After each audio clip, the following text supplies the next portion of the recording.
Mesdames et messieurs, bonjour et bienvenue dans cette revue de l'actualité. Aujourd'hui, dans cette revue, on va revenir sur la question de 15 prisonniers qui ont été relâchés par Kinshasa et la réaction de l'AF-123. Bien évidemment, également, le revendication de l'AF-123 concernant les autres détenus qui restent. Je suis avec notre confrère Sheman Zungu, c'est avec lui aujourd'hui. Nous allons débattre sur ces questions et bien d'autres. Bienvenue.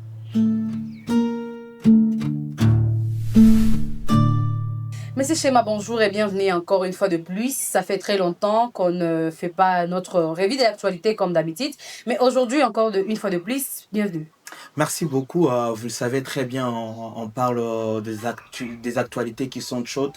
Alors, vous le savez, ces week-ends, il y a eu libération de 15 prisonniers qui étaient détenus par le gouvernement de Kinshasa. Et dans ces 15 prisonniers, il n'y a que 9 liés à l'AFC 123 et un Ougandais, vous savez, et quelques autres 5 prisonniers qui ne sont pas vraiment même sur la liste des détenus que l'AFC 123 avait envoyé au gouvernement, mais aussi identifiés par la CICR. Alors, quelle est la réaction de l'AF-123 après cette libération? Alors oui, il y a eu déjà un communiqué et aussi on a tous suivi la vidéo des chants ou encore de l'arrivée de ce prisonnier à Bunagana. Eh bien, l'AFC 123 affirme avoir accueilli c'est 7 août 2026 à Bunagana 15 personnes en provenance de Beni via bien sûr l'Ouganda après la libération par le régime de Kinshasa de ce personne. Dans un communiqué qu'ils ont publié, c'est 8 août 2026, le département de la communication chapeauté par Laurence Kanyuka, ils ont publié, eh bien, le mouvement présente cette arrivée comme une étape, je dirais, dans le cadre du processus de paix de Doha, selon l'AFC 123. Le transfert de ces personnes a été, je dirais, facilité par le comité international de la Croix-Rouge CICR, mais qui aurait assuré, je dirais, leur accompagnement à partir de Kinshasa, à Beni, mais aussi ils sont passés en Ouganda pour arriver directement à Bunagana. Eh bien, les 15 personnes libérées proviendraient notamment dans la prison de Makala, de la prison d'Endolo et aussi des cachots de l'ANER à Kinshasa. L'AFC 123 précise que parmi le 15 personnes qui sont arrivées à Bunagana dans leurs mains via bien sûr la facilitation de CICR, dans ces 15, il n'y a que 9 personnes qui figurent sur la liste de 768 personnes précédemment transmises à la médiation dans le cadre du processus de Doha. Les 6 autres personnes, selon l'AFC 123, le mouvement indique que notamment ces 6 personnes ces 6 personnes ne figurent pas sur cette liste que le mouvement avait soumis ou encore avait donné à la médiation. Et donc le mouvement indique notamment qu'une d'entre elles serait un ressortissant de l'Ouganda ou encore c'est un Ougandais qui n'a pas même des liens avec l'organisation l'AFC 123, tandis que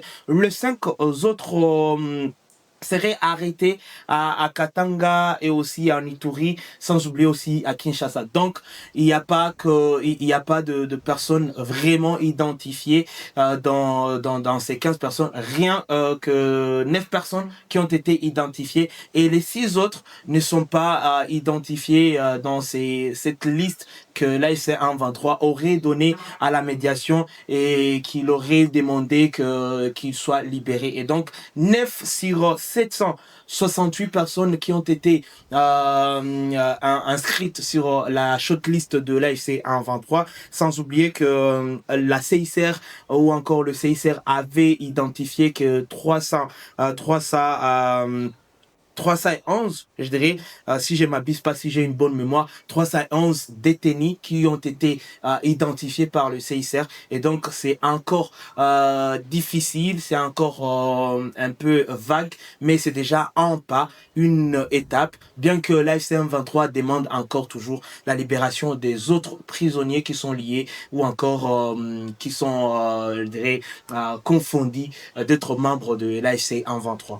Monsieur Chema, il y a aussi l'AFC qui a salué cette libération, mais la juge insatisfaisante et demande également la transmission d'une liste complexe et actualisée des détenus, ainsi que la présentation d'un calendrier précis pour les prochaines libérations. Vous, en tant que journaliste, qu'est-ce que vous en pensez? Est-ce que l'AFC 23 exagère ou est-ce que... Non, c'est tout à fait normal. Vous imaginez, il y a plus de 700 et quelques prisonniers je dirais, qui n'ont même pas encore été identifiés. Si dans les 700 et quelques, il y a que 300 et quelques qui sont identifiés et que dans les 300, il y a que 9 personnes qui ont été libérées. Et donc, vous sentez qu'il n'y a pas il y a pas équilibre. Et si on fait une comparaison, l'AFC 23 en a libéré plus de 1359 je dirais prisonniers de guerre. Et là, quand on parle de prisonniers de guerre, il y a de sessions de militaires, il y a de police nationale. Donc, vous sentez qu'il n'y a pas vraiment équilibre. Et selon les informations que j'ai réussies, il y a que 1359 prisonniers de guerre, c'est-à-dire FRDC, police nationale, il y a aussi le Ouazalendo, mais le Ouazalendo, vous savez qu'il y a certains qui se sont dit non, nous on ne rentre pas, on ne va pas à Kinshasa, mais on reste, on devient encore civil, et qui ont été libérés, et beaucoup plus ils étaient encore de mineurs. Vous le savez très bien, ils sont rentrés dans leur famille. Et ben l'AFC 23 a envoyé 768 personnes sur sa shortlist, et ben le CICR en a identifié 311. Donc, il y a encore d'autres peut-être. Est-ce qu'ils sont morts? Est-ce qu'ils sont encore vivants? On ne sait pas encore. Donc, le CICR n'a pas encore confirmé. Même le gouvernement, le régime de Kinshasa n'a pas encore confirmé. Et ils se disent non, nous avons que ces 300 et quelques. Eh ben, le 2618 membres de personnes de FARDC proposés par la FC23 pour être libérés à Kinshasa qui n'ont pas été Kinshasa, qui disent non, attention, on ne croit plus à ces personnes, à ces FARDC, et ils sont toujours là-bas à Bunagana, à Omangabo, qui sont toujours là et qui sont abandonnés à leur triste sort. Et donc vous sentez que Kinshasa aussi a un problème de ne pas vouloir récupérer ces militaires. Et ben, vous sentez qu'il n'y a pas d'équilibre. S'il y a 311 détenus qui ont été identifiés et que 9 sont revenus, et qu'il reste encore plus de 300 et des prisonniers qui ont, je dirais, identifiés par le CICR. Et donc, vous sentez qu'il n'y a pas d'équilibre. Alors, en fait, pour éclaircir, peut-on voir cette libération comme un signe concret d'avancement du processus de paix de Doha? Bien que c'est un nombre minime parmi les prisonniers, mais quand même, c'est un signe d'avancement. Pas vraiment dire que c'est un signe d'avancement, bien que certains le croient comme un signe d'avancement, mais moi je trouve pas comme un signe d'avancement. Et pour certains analystes politiques, ils se disent non, attention, il n'y a pas vraiment équilibre, c'est une façade, c'est quelque chose encore qu'il ne faut pas vraiment croire. Et donc, nous avons vu le médiateur qui aussi ont félicité cette avancée et cette libération de ce prisonnier, mais c'est vraiment un peu pour les analystes qui se disent mais attention, vous pouvez appeler ça comme vous voulez, mais c'est pas vraiment un processus qui tient la route. Si on libère 9 prisonniers sur 700 et quelques, bon, on ne sait pas s'il y a vraiment équilibre, comme je le disais. Et pour certains analystes politique, il trouve qu'il n'y a pas vraiment équilibre et qu'il faut que le gouvernement fasse beaucoup plus que ça. Libérer Nef, c'est pas vraiment équilibrer les choses. Si on a libéré plus de 1000 et quelques et vous libérez que Nef, donc vous sentez qu'il n'y a pas équilibre dans la logique et dans le processus de paix signé à Doha. Retenons également que cette équipe a été conduite par, donc il a été accueilli par le secrétaire permanent de la F-123, Benjamin Bonipa, qui était présent à Bunagana pour leur accueillir. Il a également adressé ce remerciement au comité de la CICR. Donc je vais laisser suivre le téléspectateur de message de remerciement qu'il a passé. Il a également lancé un message au gouvernement congolais. Vous allez également suivre. Je témoigne ma sympathie pour des gens qui ont été arrêtés gratuitement, inutilement, arbitrairement, parce que seulement on les a accusés faussement. Ma sympathie aussi envers des personnes qui ont été arrêtées parce qu'ils ont un faciès qui ne plaît pas à Kinshasa. Des gens qui ont été victimes de la manière dont leur Dieu les a créés. Et ce sont contre ces antivaleurs-là que nous nous battons tous les jours. Personne ne peut être privé de jouir de ce droit parce que seulement il est créé d'une manière peut-être différemment de l'autre, mais nous tous, nous sommes une seule race, c'est la race humaine. Personne ne peut être victime de son faciès, personne ne peut être victime de son genre, personne ne peut être victime de son choix de religion ou de vie. Et ici, chez nous, c'est ça l'espace de liberté. Vous quittez l'enfer, vous venez là où les gens sont libres et vivent en paix comme des frères. Alors, vous voyez le secrétaire permanent de l'AFC 123, Benjamin Bonipa, qui était présent, qui a accueilli ces 15 personnes, qui a signalé aussi son inquiétude sur cette question de libération. Vous voyez, il n'y a que 9 et tout. Mais il faut aussi rappeler aux gens, éclaircir aux gens pourquoi ces prisonniers ne sont pas encore à Goma, ne sont pas encore dans leur famille. Il faut comprendre qu'il y a la maladie à virus Ebola et que ça quitte vraiment, ils sont passés à Kinshasa, ils proviennent de Kinshasa, vous le savez, ils sont passés à Beni, ils sont passés à Beni, vous le savez, à Beni, il y a Ebola, et ils sont passés en Ouganda aussi, il y a Ebola, bien qu'ils ont déjà déclaré la fin de l'épidémie, mais il faut comprendre que les mesures préventives doivent être aussi appliquées, et vu que vous avez aussi vu le docteur Bia, qui est aussi... qui était présent et qui est chargé aussi de cette question pour limiter les dégâts et la propagation de la maladie à virus Ebola. Et donc, ces 15 personnes, toutes ces 15 personnes seront, je dirais, confinées et mises en quarantaine pour les examiner pendant 21 jours, parce que quarantaine dire 21 jours, et donc ils feront 21 jours en quarantaine, et après s'ils ne vont pas vraiment manifester ou manifester des symptômes de la maladie à virus Ebola à Budi Bungyo, et donc ils seront relâchés et rentrer dans leur famille. Et donc, il faut comprendre que c'est déjà un ouf de soulagement pour le membre de la famille de ces 15 personnes. Et sans oublier aussi ces 9 personnes qui étaient sur la shortlist de la SC123. Ils doivent aussi se réjouir. Ces 9 personnes, c'est un peu, on s'est dit, le régime de Kinshasa commence un peu à comprendre la logique et le processus de la paix. Bien que c'est encore minime, ils doivent faire vraiment beaucoup plus que ça et respecter aussi le cessez-le-feu, comme nous allons aussi en parler avec la situation sécuritaire aujourd'hui. Donc, vous allez comprendre que le régime de Kinshasa, ils doivent aussi aller plus loin que ça et respecter et mettre en pratique les signatures. Voilà, restons toujours dans la situation sécuritaire. Ces derniers jours, la F-123 a signalé également un état de nouveaux bombardements visa, notamment Rumbishi, Luki. Alors, Chema, qu'un peut-on retenir de cette nouvelle évolution sur le terrain?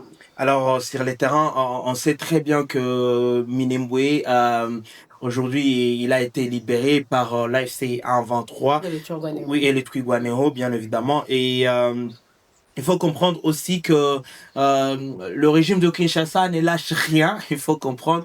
Et il y a eu de drones. Récemment, je parlais avec à quelqu'un de Minembwe et qui a eu de drones qui ont circulé les airs de Minembwe pour prendre encore de nouvelles. Vous savez, il y a de premiers drones qui vont pour revoir la situation et voir la position de la population, mais aussi des éléments de Twirwaneho, bien évidemment, parce que il faut comprendre qu'ils ne bombardent pas le combattant ou encore sur les lignes de front, ils bombardent toujours sur sur les positions de la population.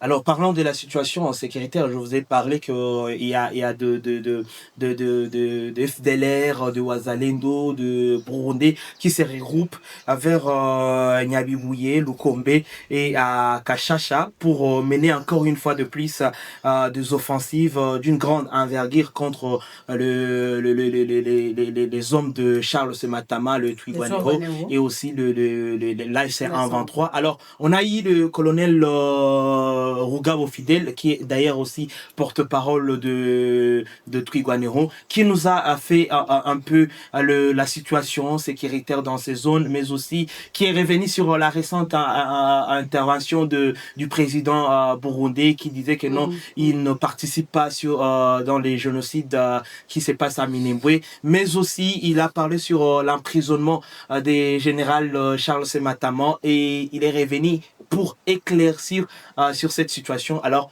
on va laisser suivre les gens à notre entretien avec le porte-parole militaire de Twirwaneho. Cha kwanza tunawasalimu sana na tunawapongeza kwa kazi nzuri ambayo mnaendelea kufanya. Tout d'abord, nous vous saluons et vous félicitons pour le travail que vous continuez à faire. Nous saluons également toutes les personnes qui aiment Twirwaneho et qui suivent Voice of Kivu. Après mon précédent tweet, je pense que c'était le premier tweet dans lequel j'expliquais à la population que l'ennemi, après avoir été frappé à Point Zéro et dans d'autres parties de Minembwe, avait fui et commencé de nouveau à se réorganiser pour revenir nous attaquer. Il a commencé à se réorganiser en environ 3 axes. Il y a un axe que j'ai mentionné appelé l'axe de KTT. KTT se trouve avant, bien évidemment, la zone qu'on appelle ou encore la localité de Rugezi. C'est là que se trouve un bataillon de l'armée burundaise. Ces bataillons comptent environ 700 à 800 soldats. Ils se préparent à attaquer nos forces qui se trouvent dans la zone de Rugezi. Il y a également l'axe que j'ai appelé l'axe Lulimba, Mirimba et Kitumba. À Kitumba, ils continuent leur progression vers Kabanja ou Kabanju, comme on le dit dans notre langue. Là aussi, il y a un régiment militaire. Beaucoup de journalistes que j'ai entendus ne savent pas ce qu'était un régiment. Il comprend 2 bataillons. Il y a également un autre bataillon commandé par l'état-major général. Cela fait donc 3 bataillons avec plus de 2100 soldats ou davantage. Ils viennent de la zone de Lulimba et se dirigent vers Kabanja pour empêcher nos forces de progresser. Ils prétendent que nous sommes en train de progresser vers Mississi. Le 3e axe part de Salamabila en passant par Kamituga, Salamabila et Kawe. Il remonte vers une zone appelée Mulenge et aussi avance vers Kabanja. Là-bas, il y a également un bataillon de FDLR. 2 milliers de Wazalendo, vous savez, sont également dans cette zone. Ils viennent de différentes parties des Ngomanzito et se regroupent pour venir attaquer la population de Minembwe.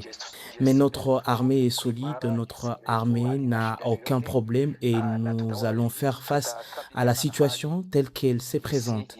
Nous savons que l'ennemi sera frappé comme les autres l'ont été. Je ne sais pas s'ils savent qu'il y avait plus de 12 bases à Minembwe, mais nous les avons attaquées et toutes ces bases ont été éliminées de Minembwe. La situation est désormais propre et je sais que tout ennemi qui viendra ici sera également frappé.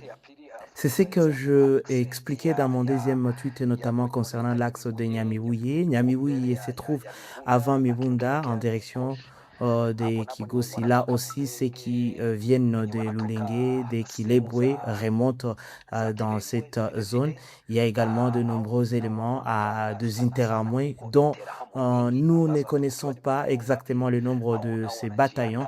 Ils se préparent à pousser une force vers Kashasha afin de pouvoir attaquer l'axe de Kawera. Ce que nous continuons à expliquer, c'est que le régime burundais et le régime de Kinshasa continuent de se préparer à envahir à nouveau nos populations et nos positions. Nous leur disons que nous sommes prêts et que nous allons encore le vaincre comme nous l'avons fait auparavant. Je pense que ce n'est pas la première fois que nous en parlons dans les journaux et dans différents médias. Nous avons toujours expliqué les massacres et les tueries commis par l'armée burundaise sur le haut plateau de Minembwe. Premièrement, nous avons expliqué comment ils ont tiré sur deux jeunes à Bijambo, les accusant d'être de membres de Twigwaneho. La première chose que nous pouvons demander au gouvernement du Burundi, au président Ndayishimiye, aussi au CNDD, c'est de comprendre que tout Bunyamulenge qui vit dans cette région du Haut Plateau est un membre de Twigwaneho. Twigwaneho signifie l'autodéfense. Nous devons nous défendre nous-mêmes alors que toutes les nations et toutes les communautés sont mobilisées pour nous exterminer. Deux enfants ont été tués par balle. Ils le savent, il y a deux pères qui avaient donné de la nourriture à deux enfants de Twigwaneho pendant la nuit. Ils ont été attaqués et jusqu'à aujourd'hui, ils sont handicapés et ne peuvent plus subvenir eux-mêmes à leurs besoins. Il y a également une femme âgée de 100 ans qui a été attaquée à Rubemba et qui a reçu 7 balles tirées par l'armée burundaise. Si le président dit qu'ils ne sont pas venus tuer les Banyamulenge, alors qui les a tués? Et ce n'est pas seulement la première fois. Nous avons expliqué qu'en 1993, que deux personnes enseignants ont été tuées là-bas au Burundi. En 2004, deux personnes ont été tuées au Burundi, à Gatumba, où mon propre enfant a perdu la vie. Ceux qui les ont tués sont encore ici.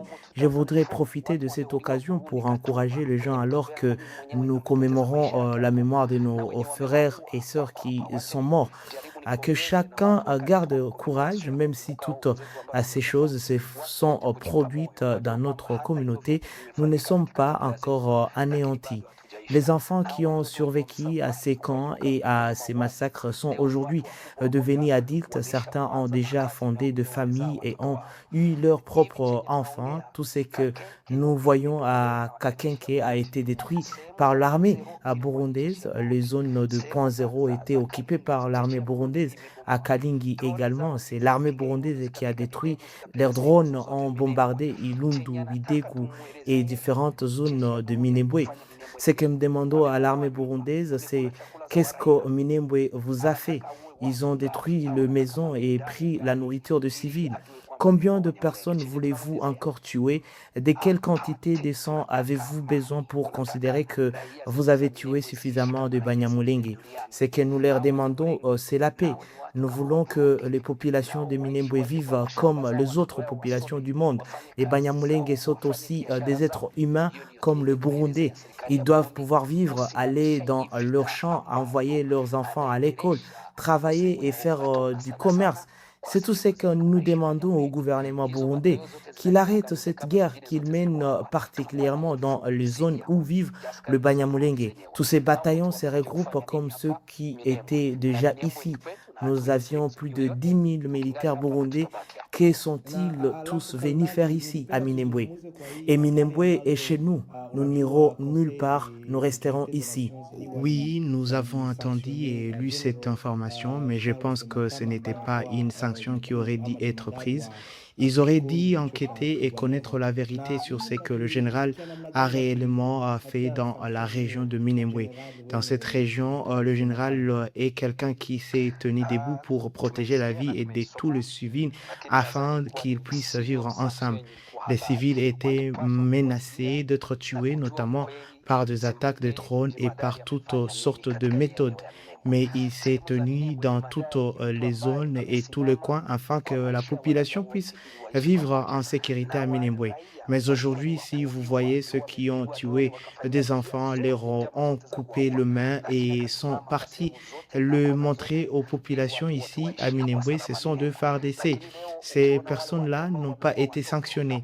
Il y a également de généraux de FARDC qui ont tué des femmes qui sortaient de l'église et leur ont tiré dessus ici à Kiziba et non plus n'ont pas été sanctionnés. Tous ceux qui ont tué des personnes ici à Minembwe n'ont pas été sanctionnés. Mais lui, parce qu'il s'est tenu debout pour empêcher l'extermination de la population de Minembwe, lui, il a été sanctionné. C'est pourquoi nous pouvons laisser la justice suivre son cours et c'est là qui poursuivent le droit à Zima de continuer leurs actes. Mais ce que nous savons, c'est que ces sanctions ont été prises de manière injuste. lakini chenye tunajua hiyo mambo imefanyika kwa gisi isiyokuwa ya halali. Parlons également de la situation sanitaire à Ituri. Quel est le bilan aujourd'hui de la maladie à virus Ebola dans la province de l'Ituri? Alors, il faut comprendre que la province de l'Ituri reste toujours l'épicentre de cette maladie, de ce virus Ebola, Bundibugyo. Alors, jusqu'à présent, on estime à plus de 2000 décès qui ont été enregistrés, soit un taux de létalité globale de 46% jusqu'à présent. Alors, il y a déjà, c'est un bilan provisoire jusqu'à présent, plus de 2000 personnes qui sont déjà mortes et cas confirmés, nous sommes déjà à plus de 4300 personnes qui sont déjà confirmées comme déjà atteintes à virus Ebola. Et donc, on sent que c'est déjà une urgence urgentissime. Comme j'aime toujours le dire, il faut comprendre qu'il y a des fonds qui sont libérés, qui sont donnés au gouvernement, mais jusqu'à présent, on est en train de le suivre. Le personnel soignant sont en train de transporter de cadavres qui sont morts à virus Ebola dans la route sans véhicule, sans dispositif, sans vraiment comment on les appelle encore, de combinaisons pour leur permettre aussi de se protéger. Mais jusqu'à présent, on le voit, ils sont vraiment abandonnés, ils n'ont pas de matériel, ils n'ont pas des équipes qui vont les aider à se charger de l'enterrement de ces personnes qui sont en train de mourir à cette maladie. Vous le savez très bien, quand des contacts avec la personne morte et vous êtes aussi contaminé, en train d'être de toucher le liquide de la personne morte à virus Ebola ou encore contaminée, vous risquez aussi d'être, pas vous risquez, vous êtes déjà contaminé, mais jusqu'à présent, il n'y a pas de mesures prises par le gouvernement. Jusqu'à présent, ils sont abandonnés, ils sont laissés à la belle étoile. Il n'y a pas des hôpitaux, il n'y a pas de liens sanitaires qui le permettront au moins de contenir cette maladie. Et jusqu'à présent, c'est plus de 5 provinces qui sont déjà touchées à cette maladie. On a déjà parlé de la province du Nord Kivu, Haut-Pelé et les autres, Ituri aussi. Donc, vous sentez que c'est déjà, je dirais, un problème sérieux que le régime de Kinshasa doit prendre en charge. On signale que dans des zones déjà libérées par l'ASC 23, jusqu'à présent, c'est déjà 2 ou 3 mois maintenant qu'il n'y a pas un cas signalé de la maladie à virus Ebola. Ils ont été tous libérés, rentrés chez eux. Et ceux qui étaient aussi prétendus malades ou encore cas probables, ils sont rentrés aussi à la maison. Mais jusqu'à maintenant, le régime de Kinshasa ou encore dans des zones contrôlées par le gouvernement, ils ont toujours un problème de contenir cette maladie et qui risque d'être vraiment une situation grave et qui sera difficile à contenir et à résoudre. Et si tu pouvais passer un message au ministère de la Santé de la RDC? Eh ben, ils doivent au moins prendre le temps d'étudier et de savoir comment les autres ont fait pour résoudre ce problème. Parce que nous, si nous regardons ce qui était vraiment concerné avec cette maladie, l'Ouganda a déjà déclaré la fin de la maladie. Nous avons vu les zones déjà occupées par l'AFC 123 libérées. Et aussi, ils ont déjà déclaré la fin de la maladie à virus Ebola. Et ils doivent aussi demander, parce que ça, ce n'est plus question de la politique, ce n'est plus question de différents. Il faut qu'ils partent. C'est une urgence, c'est la population qui est en train de payer le prix lourd. Et donc, ils doivent collaborer et demander comment vous avez fait pour contenir cette maladie, puisque chez nous ici, ça fait vraiment rage. Et ça serait vraiment une meilleure idée. Demander de l'aide. C'est pas une honte de demander de l'aide aux autres qui ont réussi. C'est pas vraiment une honte, c'est la vie de la population, c'est le gouvernement, c'est le pays qui est en train de perdre de futurs médecins, de futurs, je dirais, dirigeants de demain de la République démocratique du Congo. Et donc, c'est une urgence qui demande au moins collaboration entre le parti et laisser les différents de côté. Merci beaucoup pour ces éclaircissements concernant la situation sanitaire à l'Ituri. Alors, M. Chema, parlons un peu de l'éducation. Le samedi dernier, il y a eu une réunion. Qu'est-ce qu'on peut retenir de cette réunion? Alors, c'était une revue annuelle qui a duré au moins 3 jours. C'est à partir de mercredi, jeudi et vendredi. Et c'est clôturé ce même jour. Et il y avait la présence des autorités éducationnelles. Eh bien, il y avait la ministre ou encore la conseillère en charge de l'éducation et aussi au gouvernorat. Donc, la conseillère du gouverneur en charge de matière de l'éducation, Madame Chantal Mourekatete. Il y avait aussi le directeur de la province éducationnelle du Nord Kivu 1, Monsieur Machagiro Ongagi en Cuba. Il y avait aussi des IPP, il y avait aussi des coordonnateurs des écoles conventionnées. Il y avait aussi des gestionnaires des écoles qui ont passé en revue, qui ont parlé de l'année écoulée, donc l'année scolaire 2025-2026. Ils en ont parlé et le point essentiel que nous devons retenir, c'est que ils veulent introduire le numérique dans l'éducation, comment les enfants peuvent utiliser le numérique, l'éducation numérique dans des écoles. Et ben, ils en ont trouvé que c'est déjà important et qu'ils doivent évoluer. Ils ont donné des exemples comme la Chine, les États-Unis. Il y a des enfants qui font de miracles, Et donc, cette réunion, il y a eu un message très important que la conseillère du gouverneur en charge de matière de l'éducation, Madame Chantal Mourekatete, qu'elle a lancé à tous les gestionnaires, à tout le corps éducationnel de la province du Nord Kivu 1 et dans toutes les zones que l'ASC 123 contrôle, qui doivent cette fois-ci au moins utiliser ou encore, je dirais, aujourd'hui, le numérique dans des écoles et dans l'éducation. Je vous propose bien évidemment de suivre ici la conseillère en charge de matière de l'éducation du gouverneur qui aussi a donné un message lors de la clôture de cet événement. Bien sûr. Suivons Madame Chantal Mourekatete. Ces assises ont permis d'évaluer avec objectivité et responsabilité les performances de notre système éducatif, d'identifier les acquis, de relever les insuffisances et de dégager les principaux défis qui devront retenir notre attention au cours de l'année scolaire 2026-2027. Le thème retenu cette année nous rappelle que la transformation numérique n'est plus une option, mais une nécessité pour bâtir une école plus performante, plus transparente, plus inclusive et mieux adaptée aux exigences de notre époque. Les recommandations formulées, que nous venons tous d'écouter, constituent désormais une véritable feuille de route. Elles traduisent notre volonté commune de renforcer la gouvernance du secteur, d'améliorer la qualité des apprentissages, de moderniser les mécanismes de gestion, de promouvoir l'innovation pédagogique et d'assurer un meilleur suivi des performances à tous les niveaux. Je tiens à remercier sincèrement l'ensemble des participants pour leur disponibilité, leur esprit d'ouverture et la qualité de leur contribution. Mes remerciements s'adressent également aux partenaires techniques et financiers pour leur accompagnement. Je rappelle que Son Excellence, Monsieur le Gouverneur de la province du Nord Kivu, accorde une importance particulière aux conclusions de cette revue annuelle de performance.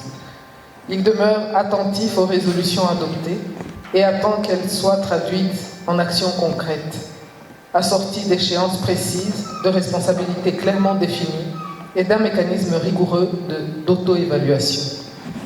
J'invite chacune des structures, chaque responsable et chaque partenaire à s'approprier les résolutions issues de cette revue afin de garantir une rentrée scolaire 2026-2027 mieux préparée et un système éducatif toujours plus performant. Ensemble, poursuivons nos efforts pour construire une éducation moderne, innovante, inclusive et citoyenne au service du développement durable de la province du Nord Kivu.